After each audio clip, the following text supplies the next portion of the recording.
In my family, we are 9 siblings, 5 brothers, 4 sisters.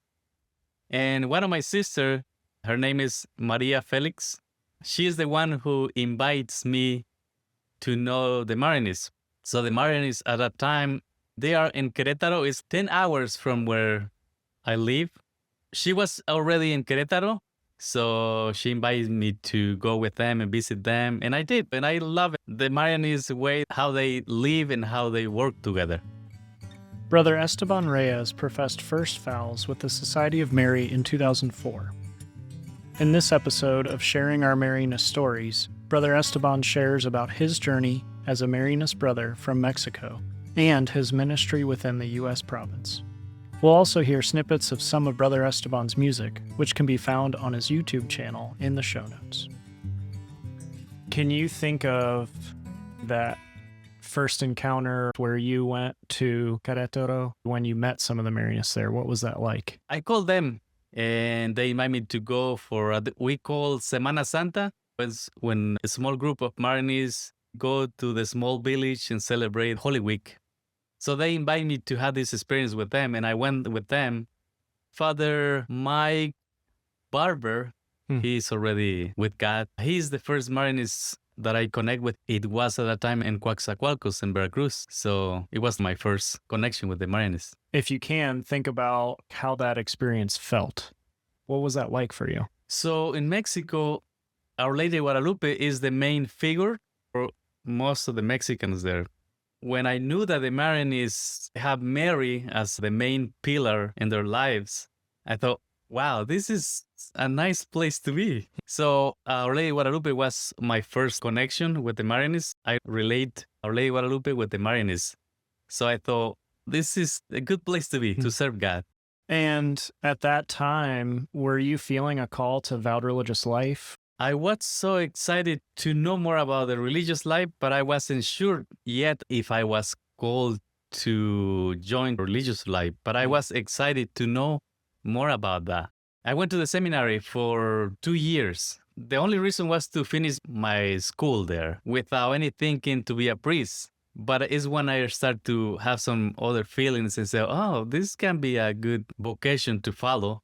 It wasn't clear, of course, yet, but I had this connection before to know the religious life. La princesa del Tepeñá, muy hermosa, llena de flores, la princesa del Tepeñá. Hoy elijo este lugar para manifestar mi amor. He venido para quedarme, soy la madre del Creador. He venido para quedarme, soy la madre de Dios.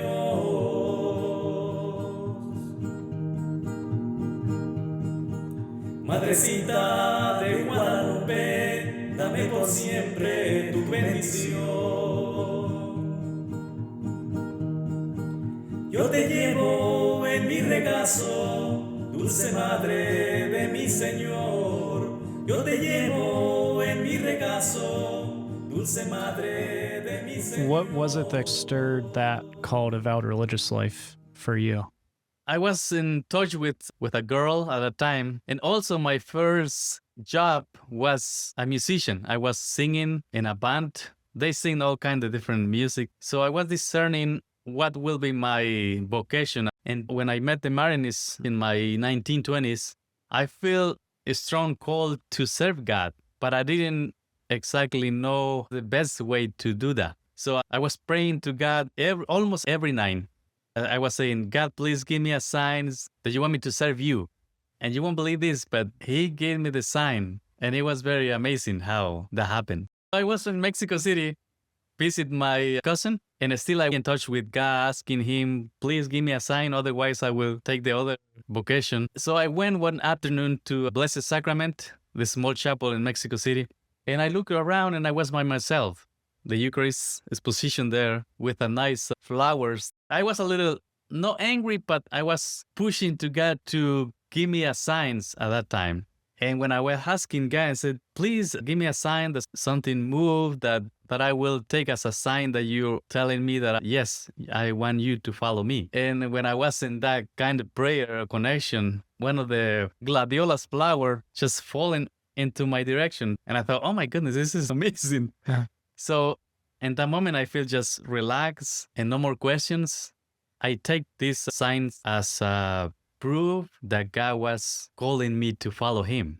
And I know that because I'm still happy in my vocation. Once I was sure that, yes, God needs me to go, I just joined to the Marianists and say, guys, I'm ready. If you allowed me to join you, I'm ready. And they say, of course, welcome. I was very young. I'm in my 19s, 20s. So they were so happy to say, yes, welcome to the Marianist family. And so I'm assuming from there, you move into the aspirancy process That's right. in Mexico? Yes. I was the last generation who did the novitiate in Mexico. After me, the next generations of the guys, they went to Chile because Mexico speaks Spanish and they want to have common novitiate, all countries who speak Spanish. So Spain, Cuba, Colombia, all these Latin America countries, they decide to make a one novitiate for everybody.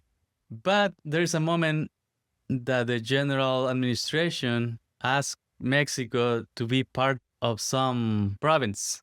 And they gave us two options, Spain or US. And Okay. I was in our distrital consul at a time, and we decided to join to the province of the US because we have more connection with the US, even though the English was the problem at a time, but Spain was far away. So US was the closest, and almost every brother used to have a relative living here in the US. So we share a lot of things in common, and now we are part of the US. Tu servidor. Me llamaste, yo sin saber, respondí y te seguí. Gracias, Señor, gracias, mi Dios, por tu elección. Gracias, Señor, gracias, mi Dios, por tu elección. Tu llamado tan especial, aún recuerdo la gran señal. Fue un momento de divinidad que elogió mi humanidad. Gracias, Señor, gracias, mi Dios, por tu elección. I'm curious where things took you after First Vows. So it was a little hard for me because I was studying my university at a time, and I was also doing things for the Marianists.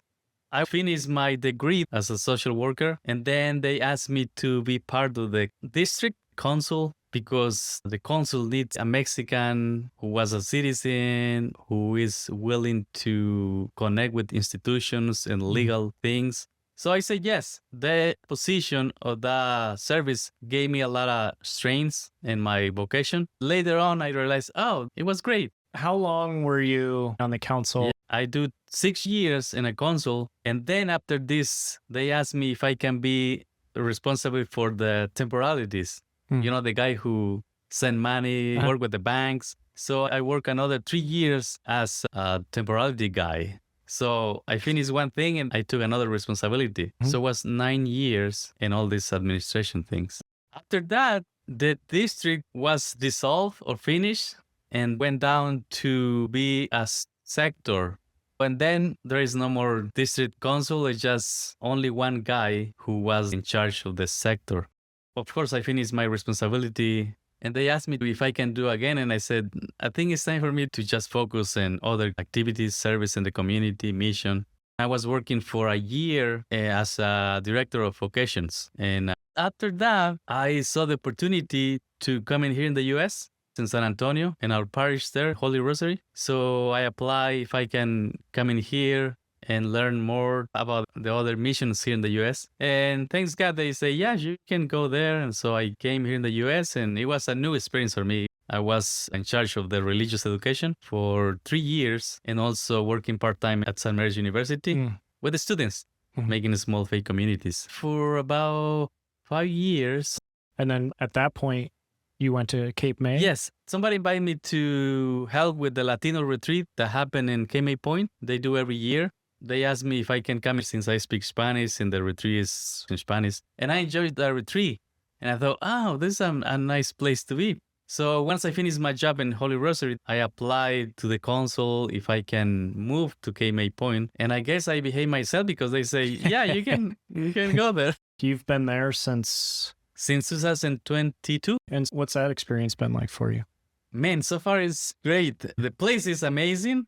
If you're lover nature or like to be in that kind of place, it's amazing. You have the ocean there, nature conservation area there, a lot of birds who migrate for other countries. The retreat center is the main reason that I moved there. We have retreats all year long. Doesn't matter winter, summer. I mean, it's every weekend during the week. It's busy place. Also, I love to do gardening. And in my little free times, I garden vegetables, flowers. So it's very nice. Señor, gracias, mi Dios, por tu elección. Gracias, Señor, gracias, mi Dios, por tu elección. I had read a little bit about your work with lay communities at Cape May. You and a couple others accompanied some people to make a commitment as a lay community. And that was the first Spanish-speaking Marianist lay community in the U.S. Yes. Can you talk about that experience? The same families who used to come for the Latino retreat, they are the ones who wants to know more. Because having a retreat once a year, and then you don't see or you don't talk with these families after the next year, it's a long break. So I keep in touch with these families and I offer them if they want to know more about the Marianists, about our Charism. And they say, sure, we are waiting for that because we just have one retreat a year and then nothing. So I offer them if they want to create a small faith community. They say, yes, of course. They were very excited too. So they receive 10 topics, like 10 sessions. First, you need to respond your own vocation. Since you were baptized, you were called to respond to God from there. And then you receive a formation about the Marianists, who are the Marianists, how is our spirituality, and how you can put this spirituality in your own family, in your own parish, with your own friends. It's how to share with them how they can share their faith with other people. And then they did the commitment to Mary. And they're still there. So it's the first lay Marianist community here in the U.S., which is mostly Spanish. So it was good. There's one or two Mexican Marianists in the United States. You are one of them. Yes. I'm curious what that experience is like for you. In the Marianist family, we talk about we are all missionaries, wherever you are. But I feel this in myself that I'm out of my country, out of my family. All my family is there. And I see myself here as a missionary. It's like I'm putting in practice what Father Chaminade says. It's a real mission. So when you go to work in another country, it's a challenge. First of all, it's not easy. But when you love what you do, it's just amazing. God provides for you anything you want. Now, I didn't realize that in New Jersey, it's a lot of Spanish family there. And it's amazing because I can do a lot of things to help these people in their faith. Sometimes it's just hard to try to connect with somebody who don't speak your own language.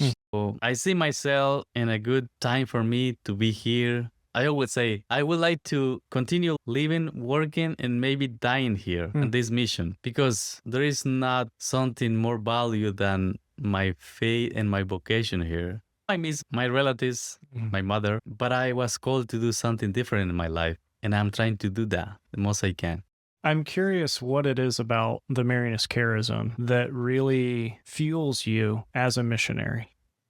For me, the image, Jesus in the cross, Jesus said to his mother, Mother, here's your son, son, here's your mother. when I hear these words, it says, Jesus has given me Mary to my life. So I must take Mary to my life. So I see Mary, someone who walks with me all the time. Plus, Mary reminds me to do whatever Jesus is telling me. As a human being, sometimes it's not easy, but since I love what I do and I love my vocation, well, I just keep doing my best there. Are there things that help you foster that sense of openness? You know, a year living in K-May Point, there is nothing there that you can do except to be open to God. So I have this experience that opened my life to God. And guess what? I started to write music. I never thought I would do that. I was open to God, to the Holy Spirit, and you see what I receive. And wow, this is amazing. But it's not easy to be open to God. If you have a lot of things going on in your life, your focus will be there. But if you quiet yourself and if your focus is, okay, I'm here, tell me what to do, you say, I'm here. I receive these things. And I mean, I surprised myself when I started to write music and I thought, I didn't know that I can do this. But I guess the Holy Spirit is the one who is guiding me to go that way. So I will say, when you concentrate and focus in your vocation, you will receive a lot of things. I can sense within that openness to the call, there's an openness to recognizing the different gifts that God might be blessing you with and thinking about how do I use these gifts. Yep. And something that I would like to mention with you is when I write music, I'm not the kind of person that I have a paper and I say, oh, let's talk about this gospel. And I write this. The interesting thing is I hear the music and the words, they came to me and I just type the things there. They just came. I don't need to worry about thinking about this gospel, thinking about that. They just came to me. The only thing that I need to do is just write them. Some young people, they try to figure out what they're supposed to do or how they will know that God is calling them to follow Him. In my own experience, I will say, it's not easy to find the right answer, but what I did is I pray and I create a relationship with Jesus. Because when you have a friend, you need to start to talk with that person, to know that person. Otherwise, you cannot just go on the street and say, hey, help me to do this. And say, who are you? So what I did is try to create a relationship with Jesus little by little, and listen to people around me. So once I create the relationship with Jesus, it was easy for me to know if He wants me to follow Him. And it's when I have the full confidence to ask Him, please give me a sign. And He just did. Las aventuras que vivo en ti. Hoy reafirmo mi fidelidad a tu llamado con humildad. Gracias, Señor, gracias, mi Dios, por tu elección. Gracias, Señor, gracias, mi Dios. Before we hear Brother Esteban's response to our concluding question, I offer a word of thanks for listening to this episode of Sharing Our Marianist Stories, a production of the North American Center for Marianist Studies in Dayton, Ohio. I'm Mike Bennett, Media Administrator for NACMS. Make sure to subscribe wherever you listen to podcasts, follow us on social media at This Is NACMS, and utilize the resources on our website at www.nacms.org. And now, let's hear Brother Esteban's response to our concluding question. We know the Marianist founders corresponded through letter writing. So if you were going to write a letter to anyone, dead or alive, and be guaranteed a response, who would you write to and what would be the topic? I would say Father Chaminade, especially because it's amazing how he really commit himself about all these hard times that he have, and he just still keep going, keep doing things because he know that was worth it to give his life to God instead to stop doing things for others. So I will say, yeah, Father Chaminade will be the one I would like to ask him a big thank you for his commitment to Mary.